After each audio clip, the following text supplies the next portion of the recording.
Est-ce que vous savez combien de transactions le réseau Bitcoin peut supporter? Je donne la réponse, 7. 7 transactions par seconde. Et le réseau Visa?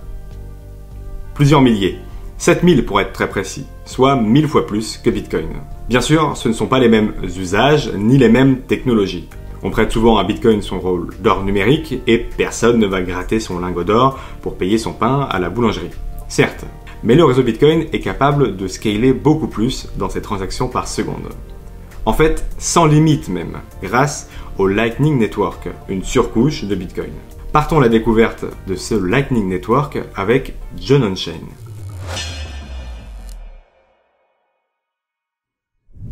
Alors, de quoi parle-t-on?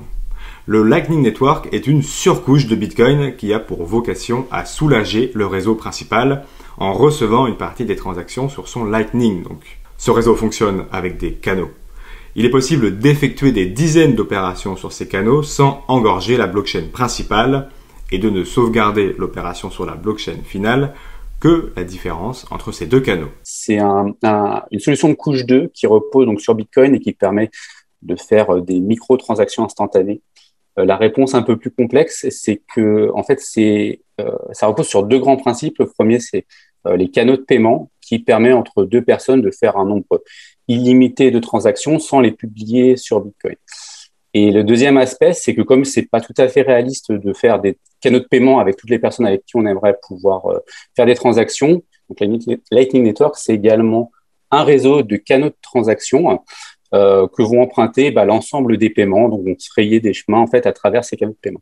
Ce réseau, il a une caractéristique particulière, c'est un réseau de type en oignon, de routage en oignon, un peu comme Tor, et qui permet en fait d'augmenter considérablement la confidentialité des transactions, puisque on peut pas savoir. En fait, c'est celui qui paye qui choisit le chemin dans le réseau, et les nœuds du réseau ne peuvent pas savoir qui paye et qui reçoit. Voilà pour les présentations. Notez d'ailleurs qu'il n'est pas obligatoire que deux personnes ouvrent un canal pour effectuer un paiement. Le réseau est en capacité de proposer une route pour que la transaction soit effectuée entre les deux interlocuteurs. Il devient donc possible de payer son café avec des frais dérisoires et sans le boire froid, car votre barman vous aura demandé d'attendre 10 minutes pour que la transaction soit validée par la blockchain. Ok pour cette partie. Mais à quoi ça sert d'autre, le Lightning Network? Alors, pour pouvoir répondre à cette question, faut déjà se remettre un peu dans le contexte, parce que le contexte historique même, entre 2015 et 2017, il y a eu des grands débats dans la communauté Bitcoin sur la mise à l'échelle du réseau, et ça a conduit à un fork technique et communautaire avec Bitcoin Cash.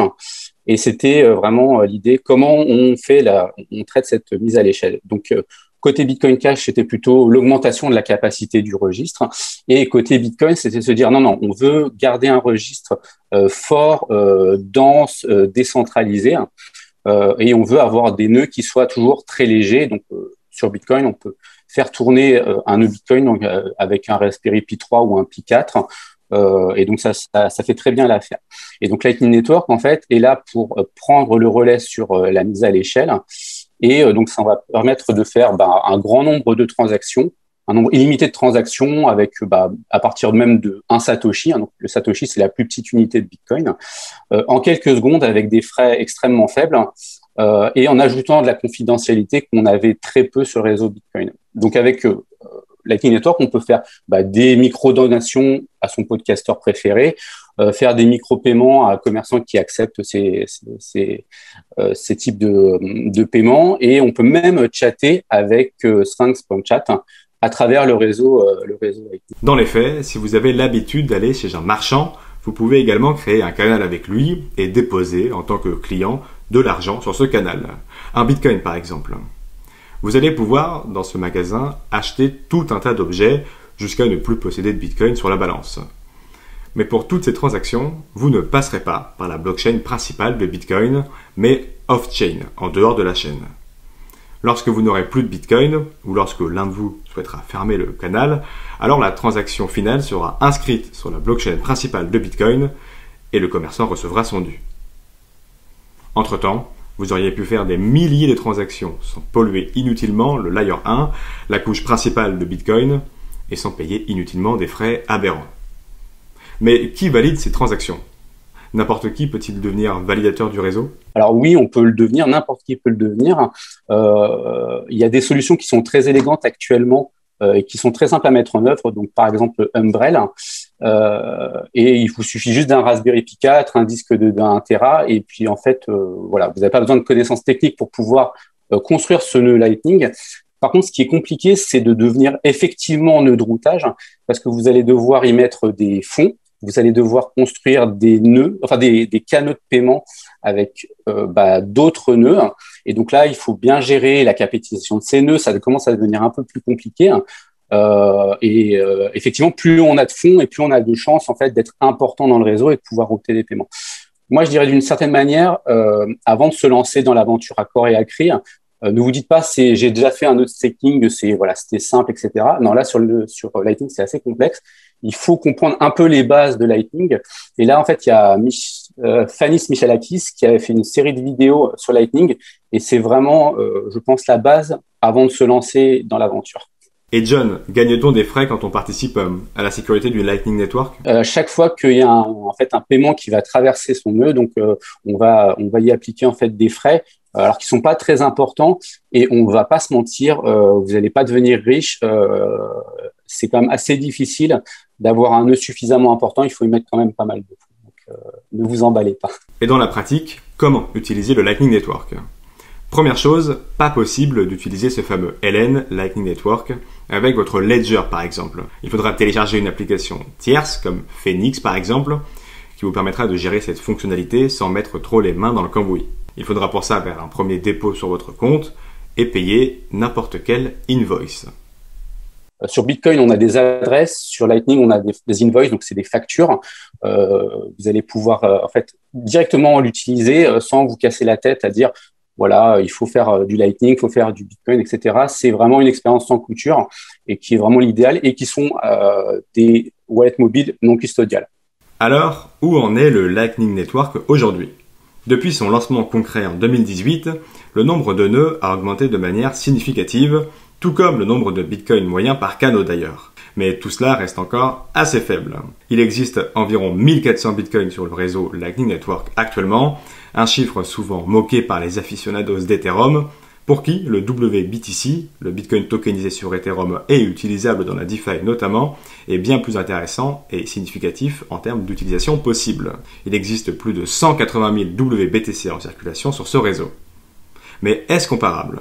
À comparer parce qu'en fait, WBTC ainsi que Liquid Bitcoin, en fait, ce sont des assets en fait qui représentent en fait une valeur et qui ont des compromis différents selon la solution. Il y en a qui ne sont pas trustless, d'autres qui vont avoir besoin de contrepartie lors des swaps, alors que Lightning Network, c'est du Bitcoin natif et on peut fermer ses canaux de paiement sans contrepartie. Et donc voilà, déjà, techniquement parlant, c'est un peu différent. Et puis, les WBTC, il faut imaginer quand même que ça dépend essentiellement de la capacité de la chaîne qui le transporte ou du layer et du smart contract qui l'exécute. Et donc, en fait, le WBTC emprunte la valeur du jeton Bitcoin, ce jeton qui a de la valeur parce que le réseau Bitcoin, on connaît sa fiabilité, mais vous fonctionnez sur en fait des smart contracts qui ont en fait un mode de fonctionnement différent. Donc déjà, voilà, vous avez plus du tout la même proposition de valeur. Moi, à mon sens, enfin voilà, effectivement, ces jetons, ils ont un grand intérêt pour la défi et on connaît l'appât pour le gain, il n'y a pas de souci là-dessus. Mais Lightning Network, c'est vraiment pour régler des paiements. Et moi, je me vois pas, par exemple, utiliser du WBTC pour payer je ne sais quoi, alors qu'avec Lightning Network, il suffit que le commerçant ait en fait le processeur de paiement BTCP Server qui est open source, qui accepte d'ailleurs même les alts. Et voilà, on se casse pas la tête avec du WBTC. D'ailleurs, John, on parle de DeFi avec toutes ces solutions et RGB qui arrive, on en reparlera. Est-ce qu'on peut imaginer de la DeFi sur Bitcoin? Un petit peu compliqué comme question. Effectivement, RGB, qui est donc une autre surcouche en cours de développement, oui, il pourrait avoir de la défi. C'est très dur de parler de RGB parce que c'est quand même assez complexe. Mais effectivement, on peut l'espérer. Maintenant, la question, c'est est-ce que ça arrivera à temps? Est-ce que la défi, finalement, sera pas une mode passée, on sera pas autre chose? Bah, c'est tout à fait probable. RGB, c'est plus répondre en fait à besoin de pouvoir exécuter des smart contracts, non pas on-chain comme on peut le trouver sur Ethereum, mais de manière en fait complètement déléguée, de manière confidentielle, sans avoir à le propager sur l'ensemble voilà, d'un réseau. Donc, par contre, Lightning Network, ça propose en fait une autre expérience, alors qu'on aime bien nous appeler le LiFi, donc Lightning Finance, alors qui est pas du tout décentralisé. C'est pas l'idée, c'est de proposer en fait une expérience de finance qui utilise, qui bénéficie en fait des bienfaits, enfin de l'intérêt de Lightning. On a le meilleur exemple, je pense que c'est LN Market. Alors je sais pas si tu connais. C'est développé par 3 Français et donc c'est une plateforme centralisée qui permet de faire du trading de produits dérivés sur Bitcoin et qui réduit considérablement les contraintes de la custodie. Je vais te prendre un exemple très très concret. Admettons que sur Twitter, Elon Musk déclare son amour ou son désamour pour Bitcoin. Là, vous voulez jouer en fait ce pari spéculatif. Vous allez donc déposer au fond en quelques secondes sur les markets. On va ouvrir sa position x50 si on est vraiment un petit peu fou. On va patienter que voilà ça fasse son pump ou son dump et on va récupérer ces fonds. Ça nous aura pris que quelques secondes et on n'aura pas été contraint par la custodie. On aura pu voilà jouer en fait cet arbitrage assez rapidement. Et concernant l'aspect pollution, si critiqué par Elon Musk ces derniers temps, est-ce que le Lightning Network pourrait être une solution? Une blockchain, il faut imaginer, c'est plein de réseaux qui sont répliqués à travers le monde. Enfin, c'est plein de nœuds qui répliquent en fait le registre. Et donc, quand je fais ma transaction de 10 Satoshi, ça se réplique sur l'ensemble de ces nœuds. Donc, s'il y a 10 000 nœuds, ça apparaît sur ces 10 000 nœuds. Le réseau Lightning permet de résoudre ce problème. Et de manière un petit peu plus large sur le volet paiement, il faut imaginer que quand à chaque fois on fait un paiement je veux régler en fait un commerçant, j'en ai, si j'ai de la chance, pour au moins 10 minutes pour que ce soit confirmé dans un bloc. Et Lightning Network en fait permet de régler tout ça en quelques secondes. Mais le Lightning Network a encore quelques défis à relever. Même si des portefeuilles comme Phoenix permettent de plus en plus d'accéder à ces services, il peut sembler difficile d'accéder à cette solution puisque le Lightning Network n'est pas nativement proposé sur des wallets les plus connus, dont Ledger notamment. Également, cette solution n'est pas encore optimale pour l'échange de gros montants à cause du manque de liquidité qu'on a vu sur le réseau. La confidentialité est elle aussi perfectible, tout comme son système de routage en oignon qui pose parfois quelques soucis de scalabilité. Mais ces problématiques commencent à s'estomper et le Lightning Network convainc de plus en plus d'utilisateurs au fur et à mesure que le réseau Bitcoin est utilisé et donc parfois congestionné. Voilà pour cette introduction au Lightning Network. Merci John de t'être prêté au jeu et d'avoir répondu à toutes nos questions.